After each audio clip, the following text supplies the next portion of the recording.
Hi, my name is Joseph, and today I'll be presenting U.S.'s occupation of Okinawa and its legacy.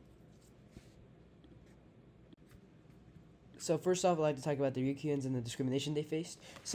Okinawa is the most southern and western prefecture of Japan, only having 0.6% of the total landmass of that country.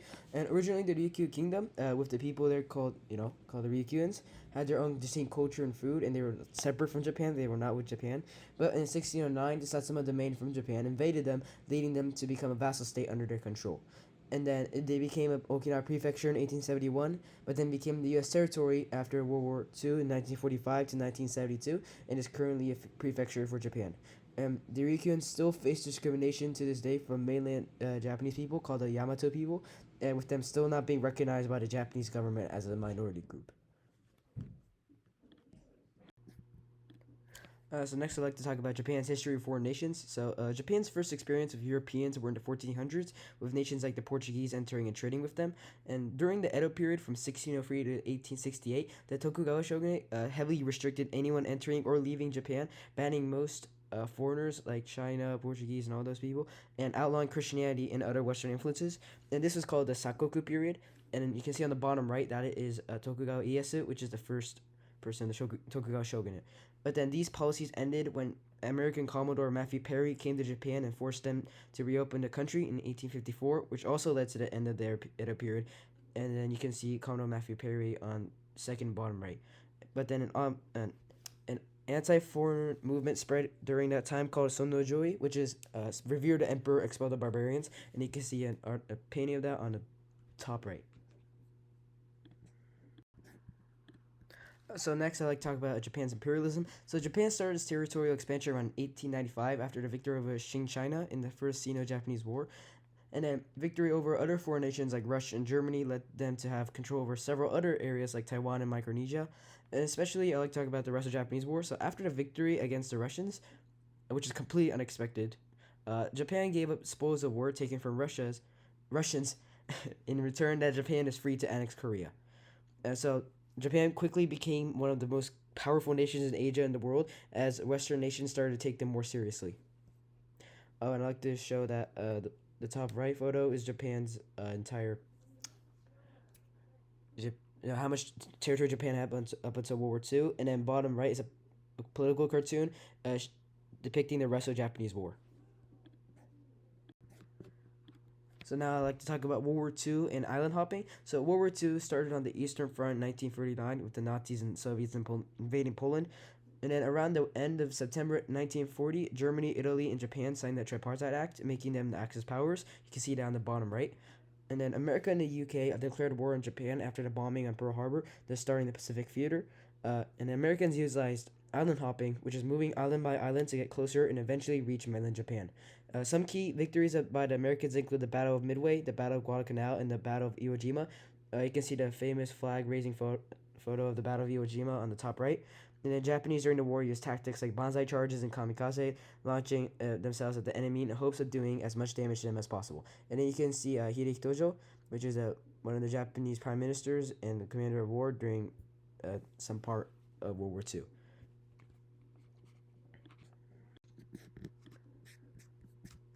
So next, I'd like to talk about the Battle of Okinawa and the war. So the Battle of Okinawa, Operation Iceberg, started on April 1st with the deployment of American troops on Okinawa.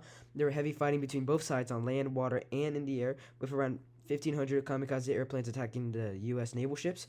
Then one-third of the civilian population died during this battle, as the Japanese used them as human shields, forcing them to commit suicide or to fight for them as conscripts. And the Japanese also made children from 14 to 17 fight in the battle as an Iron and Blood Imperial Corps, which in Japanese is the Teiketsuki Notai, and then which have them commit suicide attacks against tanks or engage in guerrilla warfare.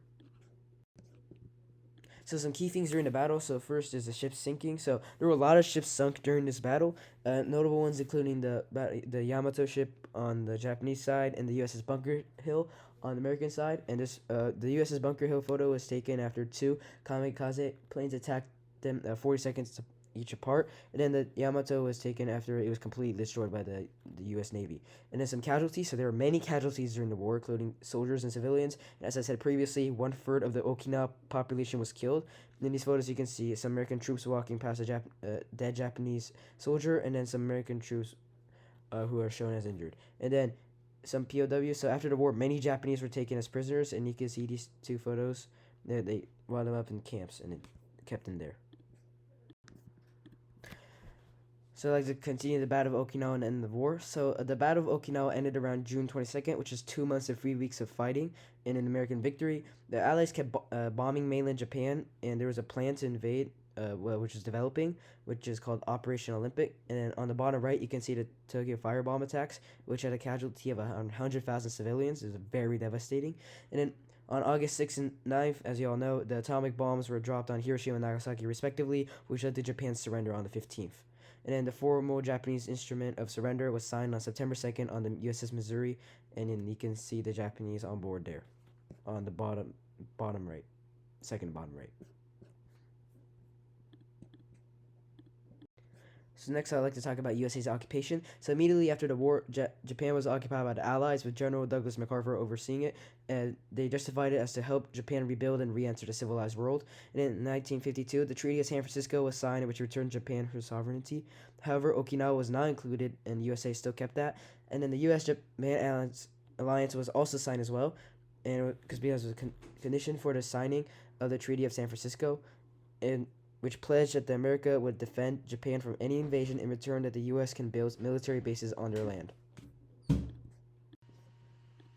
Next, I'd like to talk about Okinawa and the changes it faced. So, under U.S. control, many changes were brought to their land. So, it was made more westernized, changed laws like with roads. So, in Japan, the roads are left side, but with Okinawa under U.S.'s control, it was on the right side. And then, so U.S. military bases were also built, and the economy severely changed due to the imports brought there. And then also, the American presence led to more Western stores and culture being spread around. This has led to a mixed feeling by the population. And then it was also used as a base of operations by the U.S. during the Vietnam War, leading to more resentment from the Japanese.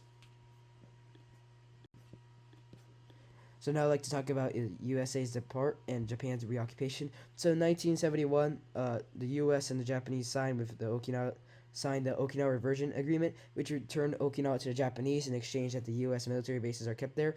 And when it was ratified, many Japanese were discontent with it, as the U.S. still kept their military presence, which led to many riots all around Japan. So finally, I'd like to talk about its legacy and problems today.